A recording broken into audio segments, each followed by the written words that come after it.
It's time to kill the old DJ. Like I have it written down in my journal, like RIP, man. Like this is a new chapter, a new era. You can't stand up to the government back then. I love real estate. One of the things that I think get people hemmed up is they try to. Florida is more of a combination of an independent model plus.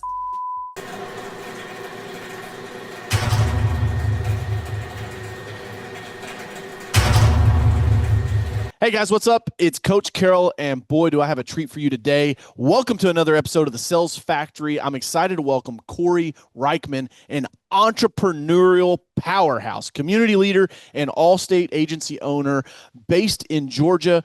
Kory's journey is one of personal growth, persistence, and a deep commitment to customer service. Originally born in Russia, raised in Georgia, Kory built a thriving family-owned insurance agency that we'll talk about today, rooted in relationships, trust, and giving back to the community. He's a guy who doesn't just sell policies, okay? He builds personal connections, whether through helping families protect their future and volunteering with the Boys and Girls Club. He also enjoys coaching soccer. Kory brings with him a wide range of experience. We were talking about flipping houses before we hopped on the air here. From running successful businesses, working in healthcare tech, diving into real estate, now crushing it in the insurance game at Allstate. He's fluent in both English and Russian. Maybe we'll get him to spit some lines for us in Russian. He loves classic cars, weekend hikes, and plays a mean game of soccer. My knees ain't ready for that, Kory. Most importantly, he's someone who's turned past challenges into fuel for impact-driven success, like I talk about in every episode of the Sales Factory. This is going to be an inspiring conversation today. You guys want to tune in for this whole one. Kory, welcome to the Sales Factory, my man. That was solid. Great intro. I loved it. Thank you. Yeah, dude, absolutely. So we were just talking before we got on air. You're doing real estate, you're doing insurance. You were top dog last year, right? So like, how's that feel, man? Like, I mean, obviously you got some competitive nature about you, right? You didn't like, yeah, man, I was in the top 100. Like, no, like you top dog. So like, what drives you? What gets you up in the morning to keep chasing now that you're at that peak? Is it just to repeat it again, or is there something else that's the secret sauce between maybe those maybe it's because I'm broken. I'm just never satisfied. Hey, I like that. That like, doesn't mean we're broke, baby. Like, thank you, God, for everything, yada yada. But you wake up and you're like, if somebody else is doing better than me, I want to be there. So every day I wake up seeing that something else is possible, something greater is possible, and I want to achieve it. I love it, man. What's family life look like for you? I'm kind of on a farm like you. I got a couple acres, five, some ponies, some goats, some donkeys, some chickens. So family life in the backyard is some animals, man. I love hanging out with the animals and the fam in the pool. That's cool, man. Yeah, it's you have kiddos. My daughter's 2. My son was just born a month ago, and so thanks, man. Appreciate it. Game changer, changes your whole perspective, dude. You can be like the hardest driving person, and then you hold a baby, and it's like, okay, well, the rule book just got rewritten in real time, right? Everything you do from that moment forward is for the kids. Yeah, man. It's crazy. I kind of had a moment when my son was born. He's probably going to be our last kid. Like, I'm hoping my wife doesn't talk me into another one. And I said, it's time to kill the old DJ. Like I have it written down in my journal, like RIP, man. Like this is a new chapter, a new era, because it just gives you a new fire underneath your belly.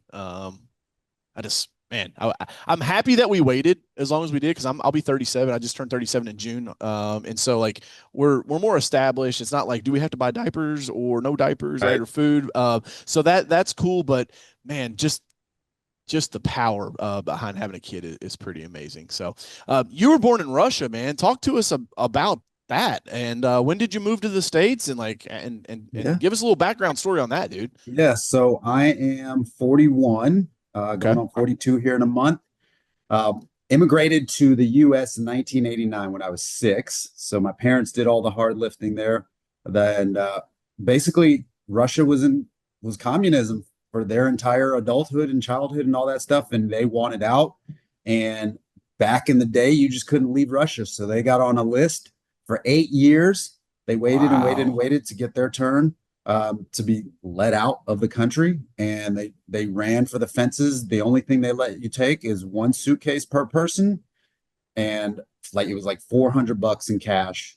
And they bounced. And I've always heard like people saying like, yeah, well, like we just took whatever we could fit in a suitcase. I didn't know that's because like that's all you could take. Yeah, like you can't stand up to the government back then. It's like, I'm Not gonna in load Russia, this at least. U-Haul up real quick. Yeah. So that's all they did is they basically brought some clothes with them and some things they could sell for a few bucks when they got here. It was like some china and some coins. And yeah, we got like it was a whole formal thing where there was a family that actually brings you in and has to sponsor you before they let you out of the country. So we found a family that sponsored us, moved to South Florida, Broward County, for about a year, lived down there. And my dad's an engineer. He's like a mad scientist type dude, like straight out of Russia, lab coat wearing type guy. And he found work pretty quickly in engineering, and the rest is Wow, history. Yeah. that's so cool, man. So how'd you get into insurance and then becoming, did you start scratch? Did you buy a book? Like, I know you're talking a little bit, it sounds like it was a little bit of a family business. So let's catch the It listeners up on was. that. Yeah. So I met my wife in college. Her family had been in insurance. Her aunt and uncle were Allstate agents, like original Allstate agents inside of a Sears store.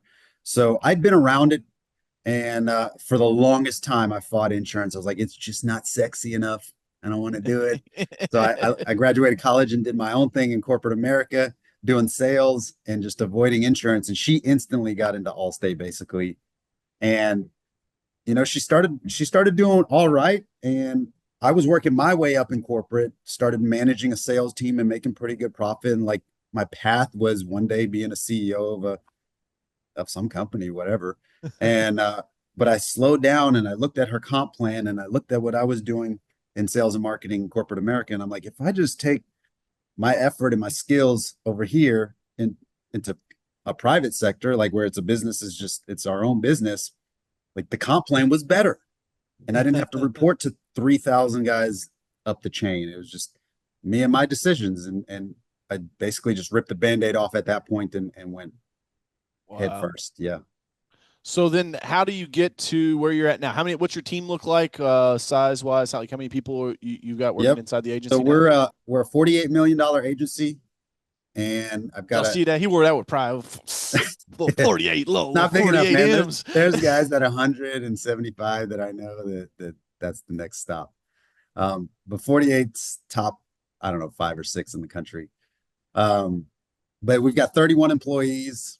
Every last one of them is remote, and Wow. we've got 10 in service, and the rest in some form of sales or management. Wow. Talk to me about that, man. Because like we're remote, we have an office in downtown Louisville. Like we meet and get together, but my team's remote as well. Like, did you guys do that before COVID, or was that a COVID change? COVID. COVID made it happen. We were 100%, but we were also a lot smaller back then. Um, but we were all in office, and we had multiple offices. So we had people in this office and people in that office, and customers would still come in and do it the old school way. And then COVID, it legit made you change your business plan. At least for insurance, it was like one of the one of the best changes for insurance. And it Yeah. allowed us going home, allowed us to really scale at that point because we could hire anybody anywhere. And now I've got people in different time zones working late at night, getting up earlier, and we're able Wow. to just extend our business office or business hours without anything special. Interesting. Yeah, because the talent pool opens up at that point, right? It's not For just like sure. hiring who can Yeah. report to that office. My best Um, employee is in Montana, and I've never even met her face to face. really. Yeah, my best salesperson is. Yeah. So how do you manage that? How do you manage those people across multiple time zones? Like you guys doing standing morning meetings? Like if it's like 6 a.m. in Cali, 9 a.m. in Atlanta, like how's that work? We don't do as much like meeting as you would think. And that I did that purposefully. That's just my management style is a little different. I came from the Okay. corporate world where there was a lot of micromanaging. And even then, I took the approach like when I managed a team, it's just you do your job, you put up numbers, I'm out of your way. That's how Mm. I was as a salesperson. Like, let me go in there and grind, make the calls, and every month, if I'm crushing my goals, then I don't want to hear from you. Don't get Leave me and alone. exactly. And that's kind of the mentality we have here. We'll meet a couple times a month, maybe like three times max a month on a webinar, and we split up the teams like newer hires and the veterans because they have different questions. And I've got two sales managers, and they're basically the ones that operate the meetings, run the meetings, coach everyone up, give them the pats on the back, and I'm kind of the operations guy now, working on budget and leads and hiring. Wow. So I got guys doing a lot of what I used to do, they're doing. Yeah, that's wild, man. And then so what markets do you guys sell in? It's only Georgia and Okay. Florida. Okay. Because you were telling me that you just got Florida added, right? Just got Florida. Nice. Do you see that being a challenge, right? Because like there's a lot of like coastal areas. You see like, and again, I don't sell insurance. We work with a lot of Allstate agents, but like all I hear is like, man, I feel bad for people in Florida and California. Like, and then for New York, they had like a freeze for a while, but like I think you said you're like, yeah, 23 million prospects, probably the population. So you're like, we selling insurance to everybody down there.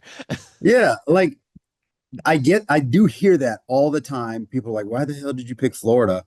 And it's actually a diversification tactic, in my opinion, Okay. because there's challenges just selling Allstate, right? In a really hot state like Texas or Georgia or whatever. Okay. Like we're stuck with one captive agency, one captive brand. And yes, they might pay better commission, they might have really competitive rates, but in reality, you're closing maybe 11% of everybody you talk to. Whereas an And why is that? independent, Because of rates or just like, well, they yes, either rates or they don't qualify because okay. you're stuck with one carrier. It's Allstate in this case, and Allstate's conservative. They don't want to just give insurance to any sucky, prospect. So you gotta What you do you gotta mean, qualify. Corey? I mean, You five know what I tickets mean? and 60 UIs, man. What's the Yeah, problem, right? click. So there's a challenge there, and Florida is more of a combination of an independent model plus Allstate. So I can sell a ton of Allstate auto products in Florida. They've got really competitive rates in auto, just like any big carrier, State Farm, Allstate, Geico, Progressive. They can do auto in Florida, but none of the big carriers do home insurance in Florida.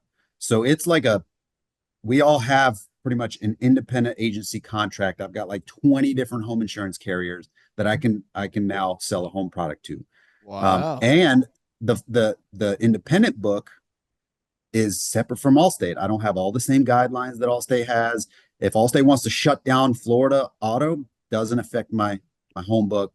It's it's something I can Wow. sell separately to another independent agent, or Really? I can sell to an Okay. Allstate agent. It its factor on like what you can relist it for, resell it for is different than just a captive agency. So it's a diversification tactic, is all it is. Like Yeah. Allstate can mess around and shut down at any moment, or change guidelines or whatever. And they've done it in my career multiple times that, sunken business for a short term. Yeah. Now I'm not stuck to just one company. Yeah. No, that makes perfect sense, dude. Diversity is a great play. And like, I mean, I've seen it. We work with so many of you guys, and we've got some of the top State Farm, Allstate, and Farmers guys. So it's like when changes happen, like we hear it, like we understand, and it's like, boy, do they, and not just they being Allstate, all of them, boy, do they love moving the goalpost, right? It's like, Yeah. it's like, hey, Corey, we need you to sell double what you did last year just to make the same comp. That'd be great, right? It's like, wait, what? I guess I'll go over and fire half my sales staff now, right? So, It's yeah, crazy, man. yeah. So let's talk a little bit about real estate because I've got 72 rental units here in Louisville. They're all Section 8. I've Good for done you. flip. I've done. Thank you, appreciate it. I've done flips in the past. That was some of those I did syndication deal with some guys out of Chicago on, and so I love real estate. One of the things that I think get people hemmed up is they try to diversify too early, right? There's that statistic of like millionaires have an average of 7 streams of income, yada yada yada. Like, what's your thoughts on that? Like, when did you decide to Yeah, like get into real estate? 100%, Or go ahead. 100% agree with that. Like if you can't make money in one thing, how the hell are you gonna make money in two, three other things first? You got to make your first million or whatever first, and then you can start diversifying. So 100% agree with that. That's been my approach. I've always had interest in real estate, and like slowly I did. I don't have 72 rentals. That's badass. I've got 12, and that's how I got into real estate. Is for the first several years in my career when I did well and I made a few bucks, I would take a chunk of my, like literally all my profit pretty much, and buy a rental. And eventually I got 12 doors. But the ROI on it is such a long-term play. Slow, man. Like you don't you're lucky to see 200-300 bucks a month profit per house. Yep. But you know, behind the scenes, someone else is paying your mortgage and it's appreciating and you're building that equity It's spread. So safe. it's a Yep. lovely thing, but dealing with tenants and dealing with people moving out and fixing stuff, and it's like you're not really making money month over month like you would expect. Yeah. And I had an employee who was actually my very first hire, Jeremy Rice.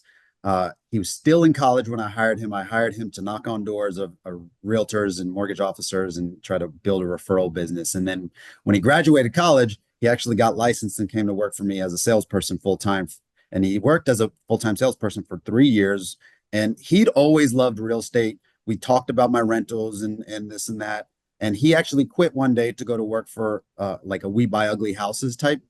place, and he learned the game and we stayed in touch, and he would call me every now and then, um, and I was like, look man, if you ever want to do your own thing, like I've got a little bit of cash, let's start flipping our own houses. I got my own real estate license because I thought I before we became business partners, I got licensed thinking I'm going to buy some more properties or sell the ones I have and just keep growing this slowly, and might as well keep my own commission.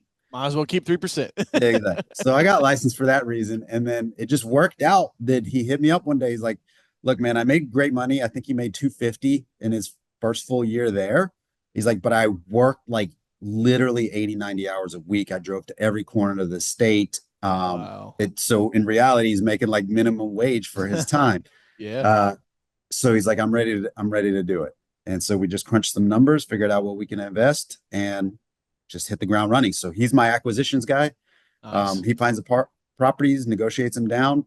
I fund them, and then I'm the listing agent, and I negotiate the sales. So it's a straight up Okay. 50-50 venture. That's cool, man. Keeps it nice and clean. Yep. How many houses you guys flip in a year? We're on pace to do right around 30 in 2025. Wow. Last year we did, I want to say 18 was our number. So Yeah. we're gonna double ish. Shit, dude. That's good, man. Yeah. Is what I guess let me ask you this because this is like I'm just curious. Like I stopped acquiring probably I don't know, it was probably 2019. Like the market was just getting hot and I saw, shitbox houses that I was buying for 18 to 29,000. Like they started transacting at 50. And I'm like, it ain't even got fucking windows in it. What are you doing? Hindsight 2020, I probably should have bought more Yeah, because those are worth 250 now. now they're 250, man. I mean, no joke. Like the portfolio has almost doubled in value, like which is crazy in less than 10 years because like that's not normal. That's not what real estate historically been. Had I known this was going to be the trend, like I would have been okay making $200 a month, right, on more property. Probably would have syndicated bigger deals. But we built the tech company and that's working well for us. But I'm curious why flipping and not just more buy and hold. Uh, because I'm able to see in scale, I think with the amount of capital that I'm putting into it, like way greater. Capital velocity. Yep. Yeah. So, I mean, we're making on average like 40K per deal Yeah. profit. And that's with everything we've done. We tracked it all, and it's like we're averaging 40K per deal. And that's about usually a 90 to 120 day time span. Wow. And you're not doing that with holds. Like No. maybe over the long term of 20 years and I'm acquiring at some pace, like Like I'll see net the net same it works ROI, out. but Yeah. frankly, I don't think I'm seeing the same ROI, and that's the main reason I'm That makes doubling down on flipping. makes perfect sense. And you're in Atlanta, so like you're in one of the top cities, right? So like inventory is a problem there. You've got a lot of buyers. Like, in Louisville, Kentucky, a little different than Hotlanta. Yeah. So I can see that. But that's cool, man. How do you like I wanted to switch a little bit to like team. How do you guys go about finding talent like in your insurance business and like, everybody always hears, Hermosi's big for saying this of like an A player, like one A player does not equal two B players. Like there's an exponential factor to it. How do you see that inside of your business? And like, what advice could you give to the listeners on like hiring and scaling a sales team? Because it sounds like your Allstate agency wasn't the only sales team you've ever, but like you've got experience in this. So like, what's some game you could put some people on? I'm a little more like shotgun approach, if you will. like a lot of people say hire slow, fire fast. I'm both. I'm actually hire fast, fire Hire fast. faster. Yeah, exactly. Because you can hire three people, one of them might work out. But if Yeah. you hire with this one person and it takes you forever to figure out if they're good, like you might as well have lost that time. So Yeah. my approach for recruiting is really only like a maybe two, three-prong approach. I'm quite a big fan of recruiters and paying recruiters to find staff. I've had quite a lot of success. I'd say like 10 of my current employees are through Wow. recruiters. And you pay a recruiter anywhere from 3 to 5 grand to find you somebody. But what I like about it in this space in particular is you can get somebody that's already licensed, that's already knows your product, that's maybe been selling for another agent, and that agent stopped marketing or whatever, and they want out, or they're in another state. Like you can get somebody that can hit the ground running and immediately start producing for you on in the first week. So your $4,000 investment on a recruiter, just Yeah. get it right back. Whereas if you hire somebody and you got to train them, it could be 6 months before you break even on them. Yeah. Whereas somebody that's already licensed and ready to go and has had 5 years of experience, like ready. So that's what Yeah. I love about recruiters. You get exactly who you want, and you can tell them, I need somebody in this time zone. I need them to sound real country because they're talking to country folks, or you can tell them I need them to sound whatever. If from Just you Boston, go to the exactly. bar, drive the car, right? So they will find you exactly who you want. And then secondly, I put a good amount of content out. I really started putting some content out here recently, and I've attracted like 3 or 4 employees where people are like, "Hey, I've seen what you're doing. It looks like a cool environment. Like I see you're doing well. Maybe I should come join your team, and you can bring me up with you," type thing. So we've hired a couple people that way. That's really kind of anecdotal. I don't really use that, but it's Yeah. happened. Yeah. But my staff have been awesome at recruiting their friends. I mean, they like where they work. We give them a lot of freedom. We pay them well, and we ask them to refer somebody else who's a shark like they are. And Wow. we've probably got half our staff through referrals of inside members. Wow. I've heard that is probably one of the best strategies. Is like it also is a litmus test, right? Of like, hey, why aren't you referring? Like, you almost uncover something of like, maybe Monica's not happy, like, because she's the only one on the team that didn't refer somebody. It's like, okay, well, now I need to go have a conversation about Monica, like why she's not referring any people to come work here. Do you notice that with recruiting, it cuts down on the interview process as well?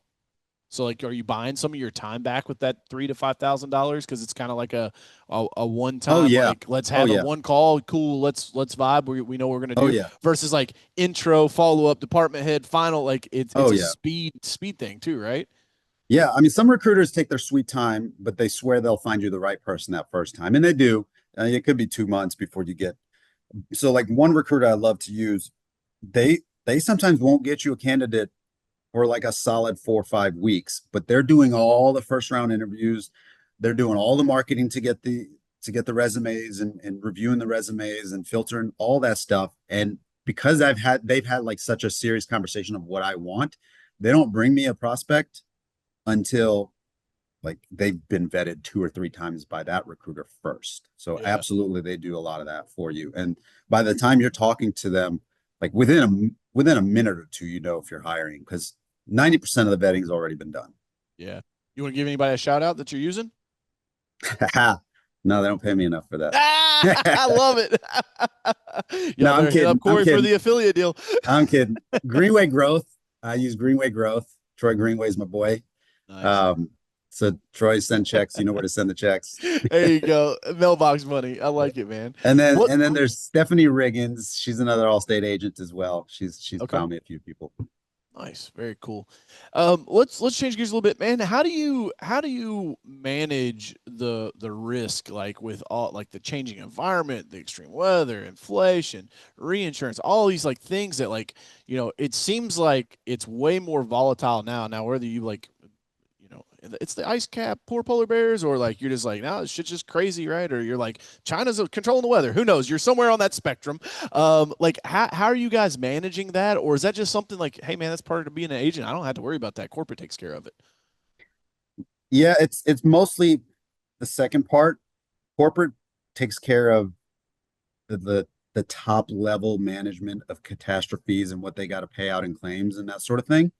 And really, our business plan is primarily sales and growth for the company. Okay.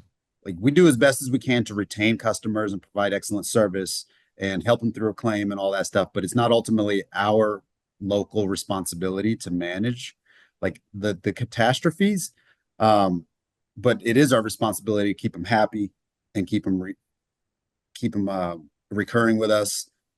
So like that makes a big difference in your bottom line if you're not having to replace 30% of your customers every single year Yeah, man. and you're retaining them. So we do focus on that, obviously, but you just look at the business plan. Okay, what is my greatest ROI in this business model? And in right now, it's growth and sales, and it's acquiring new customers and signing up new customers and getting market share. And so, if that's where the carrot is, that's That's where where I you go. chase. Yeah, Yeah, man. I love that. What's the wildest claim that you've ever had? man, I've seen a handful of claims, but the ones that piss me off the most, Oh, and this is by oh, we wild, got I we got mean, quick. This is where he starts speaking Russian. Russians love to cuss, so I can cuss in Russian. But I've seen some pretty fraudulent, like people try to do some fraudulent stuff. And I had Oh, one customer in urban Atlanta somewhere. She came a customer. It was like the easiest thing to sign this customer up. It was almost too easy. And she ah, had like I forgot what it was. It was some luxury car, Maserati, I think it was originally. And so she signed up. And then within the first, I don't know, couple months, she added a Bentley Continental. She added some other fancy car. And so before you know it, it's this one chick on like a nurse's salary with 5 luxury cars that are worth like 100 grand plus. And all of a sudden, she put in a claim for theft of like 3 of them. And Allstate did their investigation and found fraud in there. Something to do with like an ex-boyfriend or maybe a boyfriend. But anyway, no, really? yeah, Is it that was where that story was going? yeah. They had a whole thing going where they were defrauding insurance companies. Jeez, We were man. next on their list, but they got busted. That's a good one. That's a good one. Yeah, I had a tree fall on my house and like rip a whole side of it off years Dang. ago, and that was wild, man. I won't name the insurer, but it wasn't Allstate, and I mean they sent their guys out and were like, "Oh yeah, Mr. Carroll, we'll have this put back together in no time. $16,000 claim, we'll get it done." I'm like, 16 grand, bro. Half my house is gone, and so like they came in, they were like framing it up, and I'm like, listen, I know like I'm not a carpenter, but like I'm pretty sure every 16 inches on that tape measure is marked for a reason. Like walls are on 24s, and I was like, oh my goodness, it was a mess. You guys get to see some wild stuff, man, in the insurance business. That's for sure. Yeah, and it's only gotten worse here lately. I mean, Yeah, more and more claims because of the weather severity is right. kind of pretty prevalent. Yeah. Is that anywhere in the back of your mind, or are you just like, nah, bro, we're growing. Like we just got to go sell policies. Like, is that your focus? Do you give any Look, the mental? company raises rates for a reason, pretty much every renewal, Yeah. just to keep up with the cost of all these claims and the frequency of all these claims. And as a big corporation like Allstate or State Farm or whoever, like they collect premiums and predict the future, if you will. Yeah. So they run profitably. And It's a and my financial job is instrument. just to quote as many people, present them the price, and see who I can push to buy. I love it, man. I love it. I saw you were with my guy Nick Saka not too long Yes, my ago. boy. Yeah, Yeah. yeah, man. Love Nick's stuff. He was on the podcast, I think, last season. So let's talk about social media. I mean, that's the space I'm in. So I'd love to hear your thoughts on it, how you guys are using it. You said, you're kind of already putting that out there. I've been since 2016. I literally have been telling agents, like, you need to build a brand on social media because it's like, it's where it's going. It's where it's going. And now, like, I feel like COVID kind of had like an aha. We've had a lot of agents come on since COVID because they're like, oh shit, everybody's at home on their phones. And I'm like, yeah, they've been at home on their phones, but like, sure, yeah, I guess COVID helped that. But like, what's your thoughts on social media? Do you guys drive a lot of business from that? Are you buying leads primarily? Like, what's that structure look Yeah. like for you? I mean, primarily we buy leads and send mail, but I've definitely Oh, direct gotten, mail. yep, but I've Okay. definitely gotten quite some business from social media, and that was really my New Year's resolution this year, was like to Okay. rip the Band-Aid off and quit being a wuss and just post a lot more. And Nick helped me kind of conceptualize how I wanted to do that some. So thanks to him. But for the longest time, I knew I had to do it. I was just being a wuss about it. Um, and I'm so glad I had done it, because it's like you're almost missing the boat some. There's so many people that have come up and grew their brand and started getting paid better just because they just put out content. So much we're just creatures of flipping our phone and getting entertained, and now, like every other day I'm putting out content. I got a guy that comes out and videos for me and chops it up and posts for me. Nice. And I'm putting out fun stuff about cars. I'm putting out educational stuff about real estate, about insurance. It's like, and then Wes Watson, if you know who that is on Uh-uh. Instagram, oh, he's my favorite. Um, Okay. he's raw and strong and like will kick you to be a better man. So he's part of the other reason. Like, I don't know, he built an awesome brand Okay. online straight out of prison, and like built this crazy brand, and Nice. he's awesome to follow. So he's part of the reason that I'm like, I've listened to what he says. He's like, you just, it's kind of like a commercial of your life. Everything, just show them what you're doing on a daily basis. Love Doesn't it, matter man. who thumbs up it, who thumbs down it, and how many people just swipe past you. You're gonna get enough eyes on it, and eventually that person will slow down and listen to you, and you become like an expert in your field. And when people are thinking about insurance, oh, I remember Kory's been talking about it for, so let me text him. Let me DM him. Yeah, man. Oh, about real estate. Oh, I remember this guy. He flips houses in Atlanta. Well, my grandma has a house. So now, since I've been doing it consistently, I've gotten dozens of leads for insurance and people that became our customers. I told you I already recruited a handful of employees that way, and we've gotten 2 real estate deals. Let's People are like, go. hey, I see where you're posting. I like your transparency. One of them's my mom has a house to sell. We just got her house under contract, on pace to make like 57K profit on that flip. Everything I've put into social media is like 10x my investment already, just with this one flip. And then we did another flip that's under contract right now that somebody sent to us. They're like, hey, I see you're posting all this stuff. So you just do it. Just throw it out there. Who cares who doesn't watch it? Who does watch it? It'll get some traction every now and then. It's just they'll think Yeah. of you, and that's all I want. I love it, man. I oftentimes when I'm speaking on stages, I've spoken at dozens of insurance conferences. I say, nobody wakes up on a Saturday morning and is like sipping their cup of coffee, looking out across their lawn and going, today's a great day to go buy another insurance policy, right? Like if Yeah. it worked like that, I would be selling insurance, right? Typically, they buy for two reasons. They either had a bad claims experience with who they're with, Yep. or they got a rate increase in the mail, right? And like normally Yep. in the audience, somebody raises their hand. They're like, well, what about a drop ad? I'm like, bro, if I've been at the dealership for 3 hours, the last thing I want to do is sit there another 3 hours and shop insurance, right? I'm going to drop ad with my current guy. And then when I get the rate increase, that's when I go shopping. And so for an insurance agent, a lot of times we get pushback from our clients with social media ads. We're like, well, I need to get more leads out of this. I'm like, listen, we're not driving that. We're driving top of mind awareness and brand awareness so that when those two milestones happen, you're the first person that they think about, right? And they don't just go and type in auto insurance Atlanta, Georgia. They go, oh, was that guy Kory? They may not even remember your last name. They're like, he's an Allstate guy, Kory Allstate. Oh, boom, it's a Google search, right? Here's where I'm curious. How those are close to the fire, so it's easy for you to track that. Oftentimes, what I see agents are doing is they're like, we don't get any leads from social media, but what happens is you create top of mind awareness. Somebody goes to Google, they find you, and then your team's like, how'd you hear about us today? They're like, I went to Google. And so now you're like, by default, taking some of that social media attention, throwing it into the Google bucket, right? And then you could pull money out of that thing that was actually driving business. How do you guys track what you're doing and what's effective in your business? I mean, from a social media standpoint, I'm Yeah. not at that level. Like, I'm not tracking anything really. Besides, I just need to put stuff out there and just be that top of mind guy. That's And Kory. That's probably the best answer that you could have given, man, because insurance agents are always like worst case scenario, super analytical. So they're like, I got this like spreadsheet inside of the spreadsheet over here, right? I can But I can tell you that about all my lead vendors and where I'm spending money for real on leads and mail. Like, I can tell you down to the zip code and all that stuff. But from social media, you like it's not a lead gen source, right? It's just frankly not. It's Yeah. more of like, who's this guy I'm doing business with? I can see he's got some stuff out there. It becomes kind of a personal thing, Yeah. and it's just easier to do business with someone you sort of understand.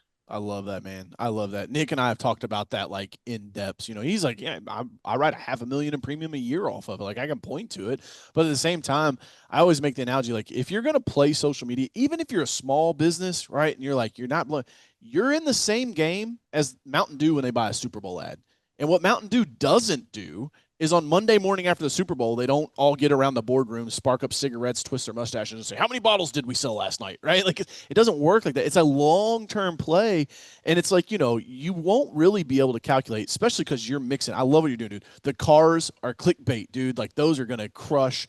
Real estate people love to see it. You're a massive insurance agency. Anytime you have success with you, like follow some of these guys. Tommy Mello is a guy. A1 Garage Doors, $200 million a year company. Like you start talking about how you have a $200 million a year company, you're a unicorn. You're going to get followers. People are going to be like you're saying, $4 million book. Like, well, shit. Like, I'm just going to tune into this guy for a bit to see like what's he doing a little differently. It's so powerful, but for the agent that's like, well, I don't have a $40 million book. Now what the fuck am I going to do? Right? I'm not Kory. It's like, I don't have super cool, man. Find something that is different about you. Maybe you're an awesome dad. Maybe you are like the greatest soccer coach in the world. Like, make your content around that is special because you know what else is going to happen? You're going to start attracting clients that come to you not because they clicked on the dancing banana that said veterans could save 50% on their auto insurance, right? That you paid $7 for that lead and they're going to shop you in 90 days anyway. But you get somebody that comes to you and says, hey, man, I got a house, a rental, 3 cars, and a couple life insurance policies. Like, I really appreciate how good of a dad you are coaching your kids in soccer. Like, I want to do business with you. And it's like, that's two different business models, man, because that person never turns. Allstate gives them a price increase every 6 months. And they're like, It's I don't, personal. it's it, man. Yeah. It's a personal relationship. It's kind of like back to That's selling at hard to do Sears. in insurance on a huge scale. It really is, because you got to acquire 1,000 new customers every month, and Yeah. then what are you supposed to do? How are you supposed to entertain these 40,000 customers you already have? Yeah. But yeah, I mean that makes sense because now if you do have content out there, there's that relationship. Yeah. It's how I think I think social media is how you build relationships at scale. It's like how you scale that thing that's super hard to scale because a lot of times too is like I love when people are like, well, dude, I only got 200 views on my video. It's like, hey, man, if I put you at a conference on stage in front of 200 people, do Is you know that how big room? jacked you'd Yeah. be? Like, that's a big ass room of people. But you're like, well, I only got 200 views and 3 likes. It's like, it's so crazy, man. The depth perception that's off there. Cool, man. Well, I don't want to keep you. We'll get to the end of this thing. Some fast kind of some fast questions we'll hit you with. Best business book that you recommend to anyone? Ooh, I got so many good ones. Okay, give me your Um, top three then. Buy Back Your Time's probably towards the top of the Ooh, list. Dan Martell, my guy. Yeah, man, that one really pushed me to accelerate kind of the middle management thing I've got going on, and help me like when I put some guys in management positions, because really that book is the one that finally said, all right, Kory, it's time to do it. I knew I had to do it. It helped me kind of learn what I want to do Gave you the around it. framework. Yeah, man, it really did. And so that was a good one. What else is there? There's another one, uh the No BS Guide to Direct Marketing by Mm-hmm. Dan Kennedy. That's Dan Kennedy. Yeah, that's the Yep, OG yep, of marketing right there. yep. That was a solid one. That helped me kind of figure out my mailing campaign stuff. And now I send like 100,000 pieces of mail out every single month. Um, Wow. and I follow his tactics about being like real aggressive in the message and call to action in the message. Just none of this canned stuff with the insurance speak. It's just my own message. Yeah. Um, that's my dog, Chloe. And what else is there? That's the Little Red Book of Sales. I don't know if you've heard of that one. Yep. It's I like the actually original. I actually cited that the Hunter Head Games, my book's coming out in October. I actually talked about it in there Yeah, that was because like the original book I read um, when I was fresh out of college in the sales game. My old boss gave it to me, and it just has stuck with me. And I try to give it to every new hire of mine. Yeah. yeah, that's a powerful one, man. Cool. Any podcast? You listen to the podcast, or like obviously you're a fit dude. So when you're working out, you listen to podcasts, you listen to music, you listen to books. What do you listen to? I listen to a lot of books in my car. Every now and then I'll pop on a podcast. Um, and but mostly it's like every month I'm trying to listen to a new book. Right now I'm listening to The 38 Letters to My Son by Rockefeller, J.D. Oh, Rockefeller. I've heard that one. I have not bought Yeah, that one yet, so I'm gonna put that one there. I heard that's a good one. it's a good one. It's for sure a good one. I'm about halfway done with that. And yeah, so in the car, like on my drives to do whatever, I'm mostly listening to podcasts, and then in the gym, I'm bumping out to some rap music usually because I'm from Atlanta. So Get that trap music in it. I that's like right. it. It just hit me. Jeffrey Gitomer is the Little Red Book is selling. Yes, yes, I yes, couldn't yes. think of. I had Yeah. Jeff in my mind. It was Jeffrey Gitomer. Cool, man. And then how can people connect with you, Kory, if they're interested in following along on your Yeah, journey, watching the content, man? it's Kory with a K. So find me on Facebook, Instagram, Kory, and then my last name Rykman, RYK man. And Love it. I'm on YouTube too. I got one video that broke 100,000 views here recently. Wow. Okay. Short or a long form? Long form, just a car review. I bought an There you go. AMG There you as my go. daily and reviewed it. Daily in the AMG. Guys, I tell you, I just keep trying to level up the guests that I have here in the sales factory, man. I don't know, bro. You got 72 rentals. That's pretty awesome. You Hey, got to level up to that. freedom's the flex for me now, man. Like, Yeah. if I don't want to have to talk to anybody, I was talking to Craig Wiggins the other day. He said, DJ, he said, freedom is the flex because it's like, or I told him, I was like, freedom's the flex. He said, yeah. He said, his rule is if I don't want to butt it on the calendar, I don't have to. He's like, that's where I want to be at. And it's like, that's just a game changer, man. When you start looking through that lens. So, Yep. dude, Kory, I appreciate you coming on the Sales Factory, man. This has been fun. We'll definitely have to have you on again in the future, track your progress as you guys continue to grow and do big things, man. I appreciate you sliding through. Yeah, it's been my pleasure. Yeah, Thanks, absolutely. DJ. Guys, thanks so much for tuning in. Make sure you hit the share button, hit the smash, the like, the comments, tag your grandma, whoever, share it out to your brother, your uncle, your sister. You got somebody that sells. Maybe you got somebody looking for a job in insurance. They should hit up Kory. Until next time, I'm Coach Carroll. As always, hustle, it's worth it. Take care, guys.